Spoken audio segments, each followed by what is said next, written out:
Praise the Lord. இன்றைய நாளுக்கான வேத தியானம் யோவான் அதிகாரம் 12 1 முதல் 50 வரை. பஸ்கா பண்டிகை வர 6 நாளைக்கு முன்னே இயேசு தாம் மரணத்திலிருந்து எழுப்பின லாசரு இருந்த பெத்தானியாவுக்கு வந்தார். அங்கே அவருக்கு ராவிருந்து பண்ணினார்கள். மார்த்தாள் பணிவிடை செய்தாள். லாசருவும் அவருடனே கூட பந்தி இருந்தவர்களில் ஒருவனாய் இருந்தான். அப்பொழுது மரியாள் விலையேற பெற்ற களங்கமில்லாத நலதம் என்னும் தைலத்தில் ஒரு ராத்தல் கொண்டு வந்து அதை இயேசுவின் பாதங்களில் பூசி தன் தலைமயிரால் அவருடைய பாதங்களை துடைத்தாள். அந்த வீடு முழுவதும் தைலத்தின் பரிமளத்தினால் நிறைந்தது.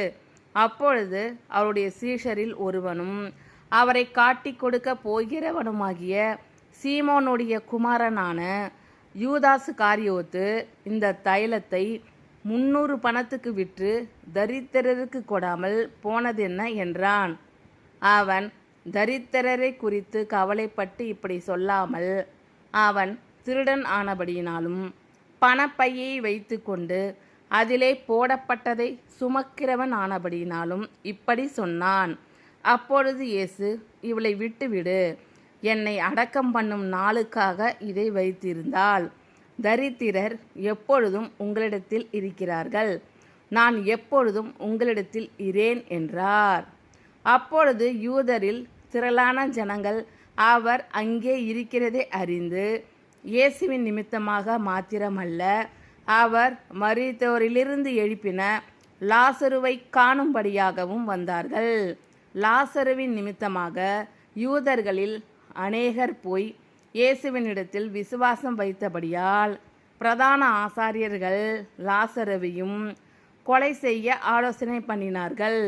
மறுநாளிலே இயேசு எருசலேமுக்கு வருகிறார் என்று பண்டிகைக்கு வந்த திரளான ஜனங்கள் கேள்விப்பட்டு குரு தோலைகளை பிடித்து கொண்டு அவருக்கு எதிர்கொண்டு போகும்படி புறப்பட்டு, ஓசன்னா, கர்த்தருடைய நாமத்தினாலே வருகிற இஸ்ரவேலின் ராஜா சோசரிக்கப்பட்டவர் என்று ஆர்ப்பரித்தார்கள்.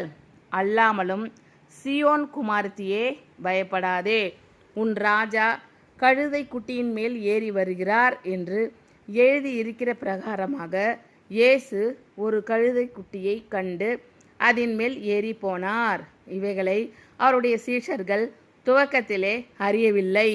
இயேசு மகிமை அடைந்த பின்பு இப்படி அவரை குறித்து எழுதியிருக்கிறதையும் தாங்கள் இப்படி அவருக்கு செய்ததையும் நினைவு கூர்ந்தார்கள். அன்றியும் அவருடனே கூட இருந்த ஜனங்கள் அவர் லாசருவை கல்லறையிலிருந்து வெளியே வரவழைத்து அவனை உயிரோடு எழுப்பினார் என்று சாட்சி கொடுத்தார்கள்.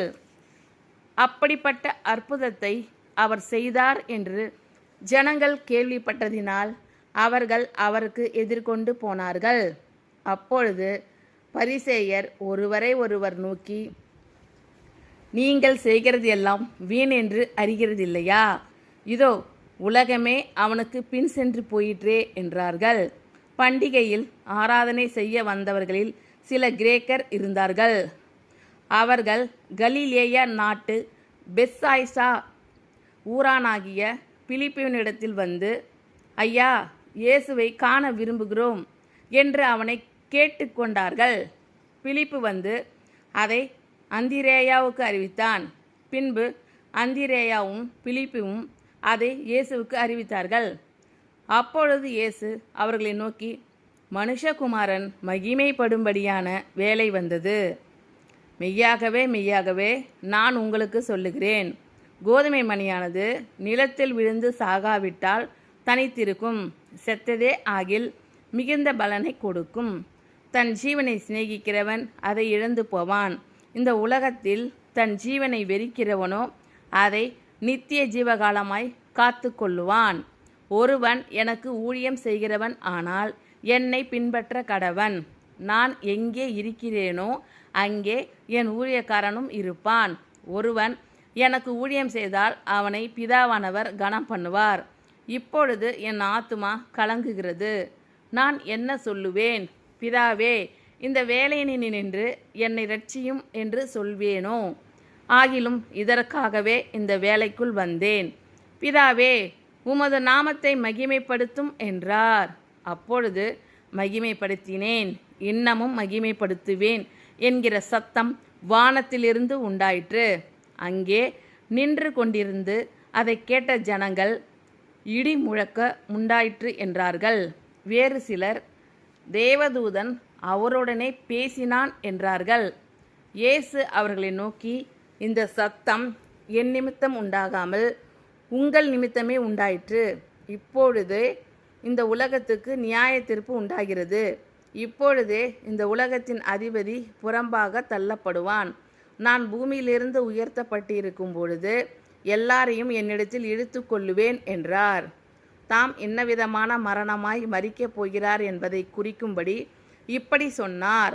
ஜனங்கள் அவரை நோக்கி, கிறிஸ்து என்றென்றைக்கும் இருக்கிறார் என்று வேதத்தில் சொல்லியதை நாங்கள் கேட்டிருக்கிறோம்.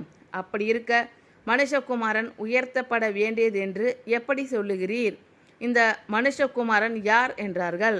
அதற்கு இயேசு, இன்னும் கொஞ்ச காலம் ஒளி உங்களிடத்தில் இருக்கும். இருளில் நீங்கள் அகப்படாதபடிக்கு ஒளி உங்களோடு இருக்கையில் நடவுங்கள்.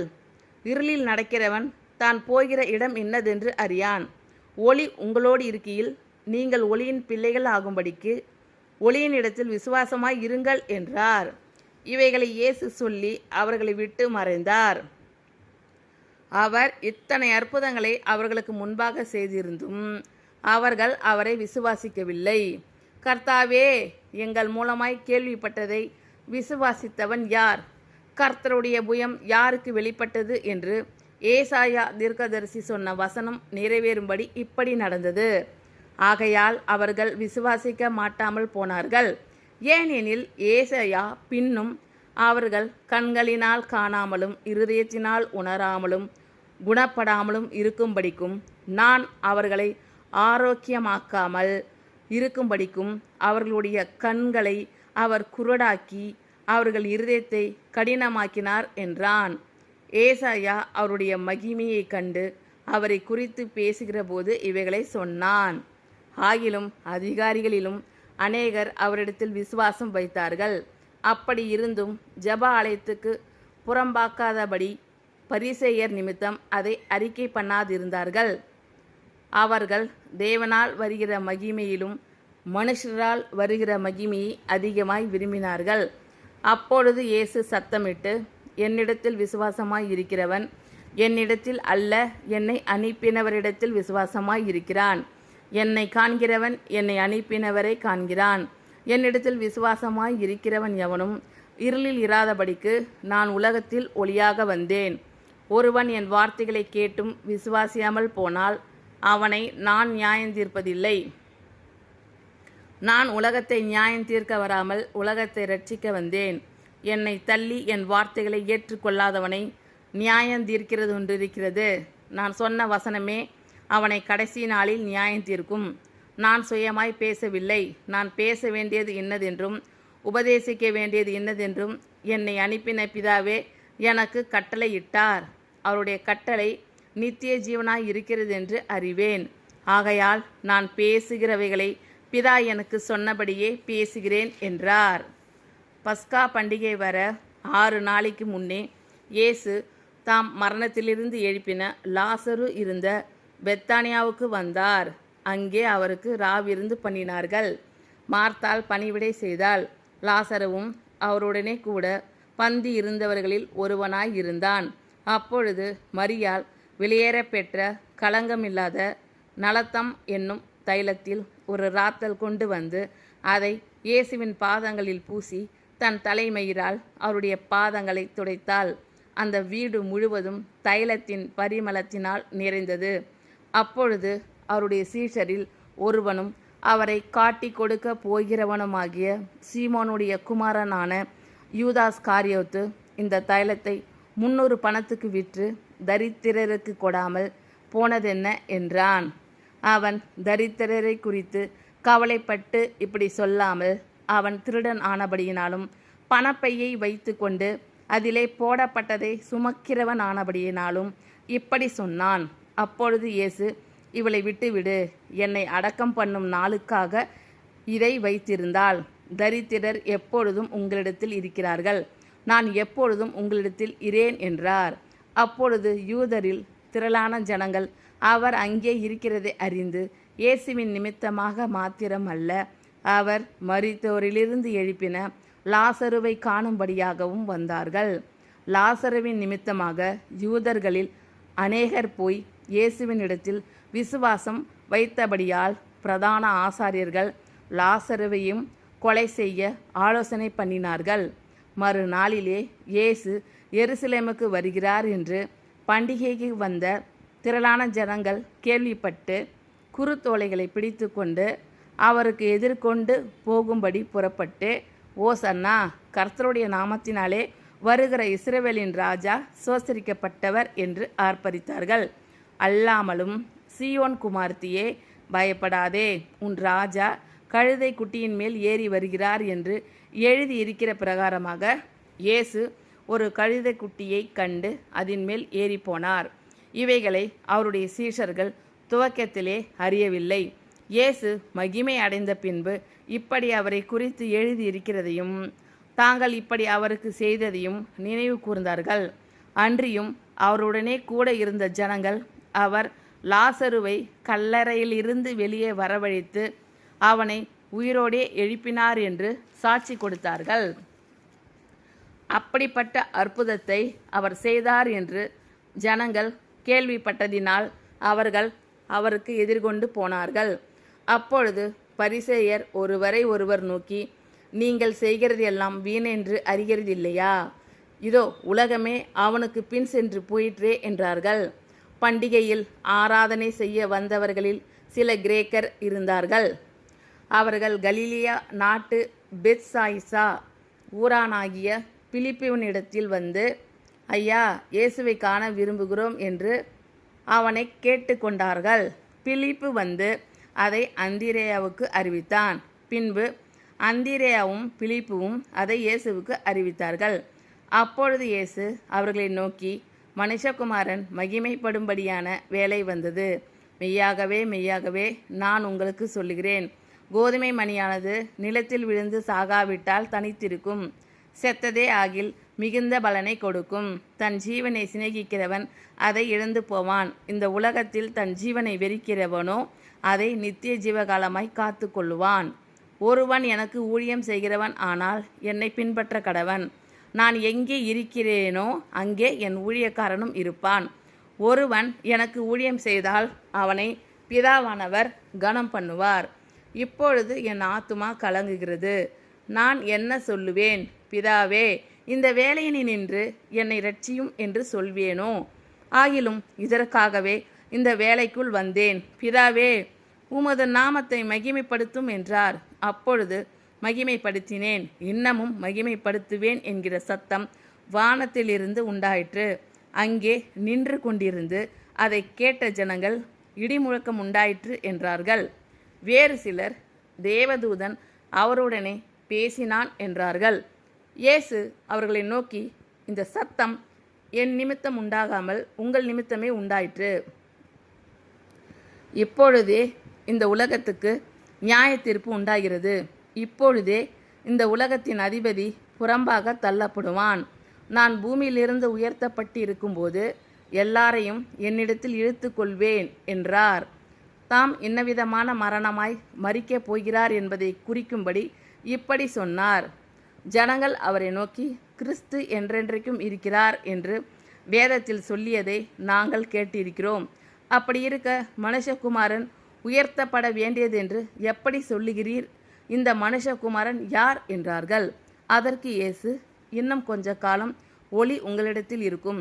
இருளில் நீங்கள் அகப்படாதபடிக்கு ஒளி உங்களோடு இருக்கையில் நடவுங்கள். இருளில் நடக்கிறவன் தான் போகிற இடம் என்னதென்று அறியான். ஒளி உங்களோடு இருக்கையில் நீங்கள் ஒளியின் பிள்ளைகள் ஆகும்படிக்கு ஒளியின் இடத்தில் விசுவாசமாய் இருங்கள் என்றார். இவைகளை இயேசு சொல்லி அவர்களை விட்டு மறைந்தார். அவர் இத்தனை அற்புதங்களை அவர்களுக்கு முன்பாக செய்திருந்தும் அவர்கள் அவரை விசுவாசிக்கவில்லை. கர்த்தாவே, எங்கள் மூலமாய் கேள்விப்பட்டதை விசுவாசித்தவன் யார்? கர்த்தருடைய புயம் யாருக்கு வெளிப்பட்டது என்று ஏசாயா தீர்க்கதரிசி சொன்ன வசனம் நிறைவேறும்படி இப்படி நடந்தது. ஆகையால் அவர்கள் விசுவாசிக்க மாட்டாமல் போனார்கள். ஏனெனில் ஏசாயா பின்னும் அவர்கள் கண்களினால் காணாமலும் இருதயத்தினால் உணராமலும் குணப்படாமலும் இருக்கும்படிக்கும் நான் அவர்களை ஆரோக்கியமாக்காமல் இருக்கும்படிக்கும் அவர்களுடைய கண்களை அவர் குருடாக்கி அவர்கள் இருதயத்தை கடினமாக்கினார் என்றான். ஏசாயா அவருடைய மகிமையை கண்டு அவரை குறித்து பேசுகிற போது இவைகளை சொன்னான். ஆகிலும் அதிகாரிகளிலும் அநேகர் அவரிடத்தில் விசுவாசம் வைத்தார்கள். அப்படி இருந்தும் ஜெப ஆலயத்துக்கு புறம்பாக்கப்படாதபடி பரிசேயர் நிமித்தம் அதை அறிக்கை பண்ணாதிருந்தார்கள். அவர்கள் தேவனால் வருகிற மகிமையிலும் மனுஷரால் வருகிற மகிமையை அதிகமாய் விரும்பினார்கள். அப்பொழுது இயேசு சத்தமிட்டு, என்னிடத்தில் விசுவாசமாய் இருக்கிறவன் என்னிடத்தில் அல்ல, என்னை அனுப்பினவரிடத்தில் விசுவாசமாய் இருக்கிறான். என்னை காண்கிறவன் என்னை அனுப்பினவரை காண்கிறான். என்னிடத்தில் விசுவாசமாய் இருக்கிறவன் எவனும் இருளில் இராதபடிக்கு நான் உலகத்தில் ஒளியாக வந்தேன். ஒருவன் என் வார்த்தைகளை கேட்டும் விசுவாசியாமல் போனால் அவனை நான் நியாயந்தீர்ப்பதில்லை. நான் உலகத்தை நியாயம் தீர்க்க வராமல் உலகத்தை இரட்சிக்க வந்தேன். என்னை தள்ளி என் வார்த்தைகளை ஏற்றுக்கொள்ளாதவனை நியாயம் தீர்க்கிறது ஒன்றிருக்கிறது. நான் சொன்ன வசனமே அவனை கடைசி நாளில் நியாயம் தீர்க்கும். நான் சுயமாய் பேசவில்லை. நான் பேச வேண்டியது இன்னதென்றும் உபதேசிக்க வேண்டியது இன்னதென்றும் என்னை அனுப்பின பிதாவே எனக்கு கட்டளையிட்டார். அவருடைய கட்டளை நித்திய ஜீவனாய் இருக்கிறது என்று அறிவேன். ஆகையால் நான் பேசுகிறவைகளை பிதா எனக்கு சொன்னபடியே பேசுகிறேன் என்றார். ஆமென். Thank you Lord. கர்த்தர் உங்கள் அனைவரையும் ஆசீர்வதிப்பாராக. God bless you all.